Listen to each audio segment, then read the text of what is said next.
പ്രധാനമന്ത്രി നരേന്ദ്രമോദി രാജസ്ഥാനിൽ നടത്തിയ വിദ്വേഷ പ്രസംഗം വിവാദമായതിനു പിന്നാലെ മോദിയോട് വിശദീകരണം തേടി കേന്ദ്ര തെരഞ്ഞെടുപ്പ് കമ്മീഷൻ. ഈ മാസം 29-ന് വിശദീകരണം നൽകാൻ പാർട്ടി അധ്യക്ഷനോട് തെരഞ്ഞെടുപ്പ് കമ്മീഷൻ ആവശ്യപ്പെട്ടു. അതേസമയം ഉത്തർപ്രദേശിലെ പിലിഭത്തിൽ നടത്തിയ വർഗീയ പരാമർശത്തിൽ മോദിക്ക് തെരഞ്ഞെടുപ്പ് കമ്മീഷൻ ക്ലീൻ ചിറ്റും നൽകി. ലോക്സഭാ തെരഞ്ഞെടുപ്പിന്റെ പ്രചാരണങ്ങളിൽ നിരന്തരമായി വർഗീയ പരാമർശങ്ങൾ നടത്തിയിട്ടും പ്രധാനമന്ത്രി നരേന്ദ്രമോദിക്കെതിരെ ഒരക്ഷരം മിണ്ടാത്ത കേന്ദ്ര തെരഞ്ഞെടുപ്പ് കമ്മീഷൻ സമ്മർദ്ദത്തിലൊടുവിലാണ് രാജസ്ഥാനിൽ നടത്തിയ മുസ്ലിം വിരുദ്ധ പരാമർശത്തിൽ മോദിയോട് വിശദീകരണം തേടിയത്. ഉത്തർപ്രദേശിലെ പിലിഭിത്തിൽ നടത്തിയ പ്രസംഗത്തിന് ക്ലീൻ ചിറ്റ് നൽകിയതിനു പിന്നാലെയാണ് കമ്മീഷന്റെ നടപടി. ഈ മാസം 29-ന് വിശദീകരണം നൽകാൻ തെരഞ്ഞെടുപ്പ് കമ്മീഷൻ അറിയിച്ചു.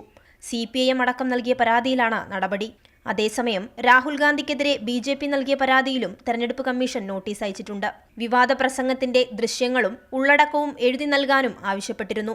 രാജസ്ഥാനിലെ പ്രചാരണ റാലിക്കിടെ മുസ്ലിം ജനവിഭാഗങ്ങളെ നുഴഞ്ഞുകയറ്റക്കാരെന്നും കൂടുതൽ കുഞ്ഞുങ്ങളെ ഉണ്ടാക്കുന്നവരെന്നുമാണ് പരാമർശിച്ചത്. ഇതിനെതിരെ വലിയ വിമർശനങ്ങൾ ഉയർന്നിട്ടും ദിവസങ്ങളോളം തെരഞ്ഞെടുപ്പ് കമ്മീഷൻ മൗനം തുടർന്നു. രാജസ്ഥാനു പിന്നാലെ അലിഗഡിലും കർണാടകയിലും മോദി ഇതേ പരാമർശങ്ങൾ ആവർത്തിച്ചു.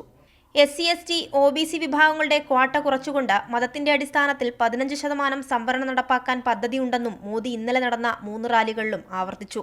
പിലിഭിത്തിൽ നടന്ന റാലിയിൽ രാമക്ഷേത്രവും സിഖ് മതഗ്രന്ഥവും പരാമർശിച്ചതിനെതിരെ സുപ്രീം കോടതി അഭിഭാഷകനായ ആനന്ദ് ജൊന്താലെയാണ് പരാതി നൽകിയത്.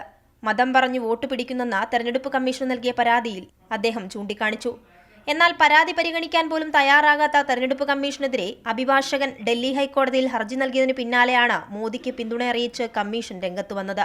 മോദി പെരുമാറ്റച്ചട്ട ലംഘനം നടത്തിയില്ലെന്നായിരുന്നു തെരഞ്ഞെടുപ്പ് കമ്മീഷന്റെ വാദം.